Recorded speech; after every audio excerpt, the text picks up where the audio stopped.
খুদ এসএ পরিবহনের ম্যানেজারের ফোনটি কিন্তু এই সমস্যা। আর উনি পাঠিয়েছেন নাটোর শাখা থেকে। নাটোরের ম্যানেজারের ফোন উনি টাঙ্গাইল শাখায় পাঠিয়েছেন এবং সেখান থেকে আমার হাত পর্যন্ত ফোনটি পৌঁছেছে। তো এই ফোনটির মডেল হচ্ছে X3 Pro, কিন্তু ব্যাকসেল দেখে কোনো বোঝার উপায় নেই যে এই ফোনটি আসলে মডেল কত, কারণ ব্যাকসেলটি চেঞ্জ করা হয়েছে। আর আপনারা জানেন যে পোকো X3 এর ব্যাকসেলটি অ্যাভেলেবেল পাওয়া যায়, কিন্তু X3 Proর ব্যাকসেলটি আমি অ্যাভেলেবেল পাইনি। তো X3 ব্যাকসেলটি লাগানো থাকার কারণে আমি বুঝতে পারিনি যে ফোনের মডেলটি কত।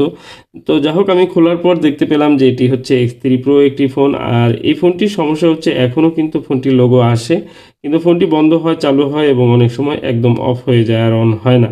তো যাই হোক, আমি র্যাম সিপিইউ রিভলভ করব। র্যাম সিপিইউ রিভলভ করলে এই ফোনগুলো অন হয়, এটি উনিও জানেন।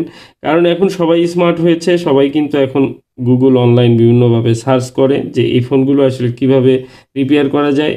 আর এই বিষয়ে সবাই টুকটাক এখন ভিডিও করে, যে কারণে ভিডিওগুলো দেখে ওনারা বুঝতে পেরেছেন যে এটি সিপিইউ রিভলভ করতে হবে।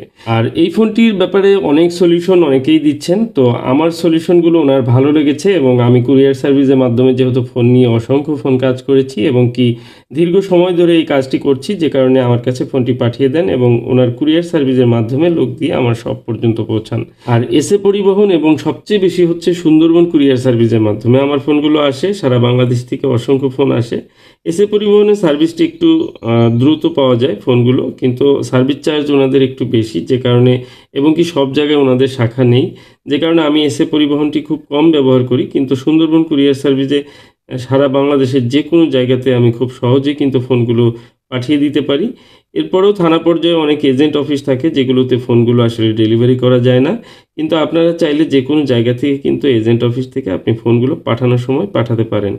তো এই ফোনগুলো রিপেয়ারের সময় আসলে যে ভিডিওগুলো করি, সেই ভিডিওগুলোই অনেক সময় আসলে প্র্যাকটিক্যালি তুলে ধরার চেষ্টা করি। যেমন আজকের এই বিষয়টি, হয়তো এই একই ধরনের রিভলিংয়ের ভিডিও অনেক থাকতে পারে, কিন্তু প্রত্যেকটি ভিডিওতে কোনো না কোনো ইনফরমেশন, কোনো কথা এবং কি কোনো কিছুর মাধ্যমে আমি কিন্তু নতুন কোনো মেসেজ দেওয়ার চেষ্টা করে থাকি। দেখুন, প্রত্যেকটি ভিডিও এক হলেও কোনো না কোনো ব্যতিক্রম থাকে। আর এই ভিডিওটি অনেক সাদামাঠা মনে হলেও এই ভিডিওতে এমন একটি বিষয় আমি তুলে ধরেছি যেটি এর আগে এইভাবে তুলে ধরা হয়নি। দীর্ঘদিন যাবৎ এই বিষয়টি হাইড ছিল এবং কি একজন কিন্তু ঢাকা থেকে, ঢাকা বসুন্ধরার সম্ভবত টেকনিশিয়ান, উনি কিন্তু আমার কাছে এসেছিলেন শুধু এই একটি বিষয় জানার জন্য। তো যাই হোক, আপনারা সেই বিষয়টি লক্ষ্য করে থাকলে অবশ্যই কমেন্টে জানাবেন। তো এরকম অনেক খুঁটিনাটি বিষয় আছে প্রত্যেকটি ভিডিওতে, হয়তো ভিডিওর শুরুতে বা কোনো না কোনো জায়গায় একটি ইনফরমেশন থাকে বা কোনো তথ্য থাকে যেগুলো আসলে মিস করে গেলে পরবর্তীতে কিন্তু সেটি আর বুঝবেন না। আর আমরা মানুষ, আমাদের একটি সমস্যা আছে, আমরা যদি খুব সহজে কোনো জিনিস পেয়ে যাই তাহলে সেটির মূল্যায়ন করি না। তো আমাদের এই মোবাইল সেক্টরে অনেকে অনেক কাজ করেন, অনেক ইনফরমেশন অনেকেই জানেন বা জানতে চান, কিন্তু সহজে যে জিনিসগুলো ছড়িয়ে যায় সেই জিনিসগুলো কিন্তু দেখা যায় যে মূল্যায়ন হয় না বলেই আমাদের এই সেক্টরে কিন্তু ভ্যালু দিন দিন কমে যাচ্ছে। তো এই সিপিইউ রিবোলিং কোনো বিষয় না, এটি অনেকেই করছেন, বা এই সিপিইউ রিবোলিংয়ের চেয়ে যত এক্সপার্টভাবে বা ক্লিনভাবে কাজ করবেন এবং যাদের হ্যান্ড স্কিল যত ভালো তত সুন্দরভাবে এই লাইনে কিন্তু এগিয়ে যেতে পারবেন। তো আমাদের দেশে একসময় হয়তো এরকমভাবে কাজগুলো হতো না। তো আমরা এখন ধীরে ধীরে এই কাজগুলোতে অনেক উন্নত করেছি। আমরা অনেকেই কিন্তু এখন এই কাজগুলো করতে পারছি। কিন্তু এরপরেও কিছু ট্রিক্স রয়েছে, কিছু বিষয় রয়েছে যেগুলো কিন্তু আমরা দেখে দেখে শিখি বা আরেকজনের ভিডিও ফলো করে আমরা কিন্তু নিজেরা নিজেদের ইমপ্রুভ করার চেষ্টা করি। তো এই চেষ্টা অব্যাহত থাকলে অবশ্যই প্রত্যেকেই কিন্তু ভালোভাবে কাজ করার একটি সফলতা অর্জন করতে পারবেন। এবং অনেক ইনস্টিটিউট রয়েছে যারা ট্রেনিং করাচ্ছেন, তাদের কাছ থেকে একটি শর্ট টাইম ট্রেনিং করেও কিন্তু আপনারা সিপিইউ রিবোলিংয়ের অনেক কৌশলগুলো জেনে নিতে পারেন।